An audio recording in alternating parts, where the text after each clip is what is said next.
ஜோதிடத்தில் பார்த்தோம் அப்படின்னா சில பேர்த்துக்கு மட்டும் ராஜயோகம் இருக்கும். ஸோ இந்த ராஜயோகம் யாருக்கு இருக்குது அப்படின்னா அவங்க பயங்கர கோடீஸ்வரராக லைஃப்பில் வந்துட்டு மற்றவங்க மதிக்கக்கூடிய ஒரு சூழ்நிலையில் வந்து அவரோட லைஃபே வந்துட்டு வேறு லெவலுக்கு இருக்கும்.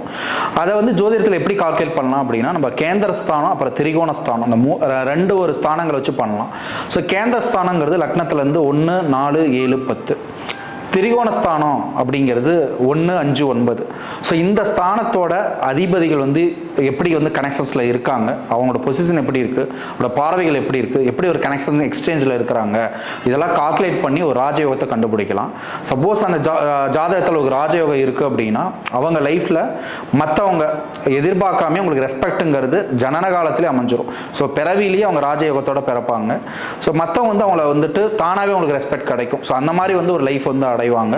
ஸோ ஒரு பிஸ்னஸ் பெரிய ஒரு பிஸ்னஸ் பீப்புளாக ஆகலாம், மற்றவங்க மதிக்கக்கூடிய ஒரு சூழ்நிலை இருக்கலாம், அவங்க எடுக்கக்கூடிய டிசிஷன்ஸை நிறைய பேர் ஃபாலோ பண்ணக்கூடிய வந்து ஒரு சூழ்நிலை இருக்கும். அதனால தான் இந்த யோகத்தை ராஜயோகம் அப்படின்னு வச்சுருக்காங்க. ஒரு ராஜாவோட பொசிஷன் எப்படி இருக்குமோ அது மாதிரி எல்லாருமே அவங்களுக்கு கீழே வேலை செய்கிற மாதிரி ஒரு பெரிய லெவலில் லைஃப்பில் வந்துட்டு ஒரு வாழ்க்கைங்கிறது அமையும்.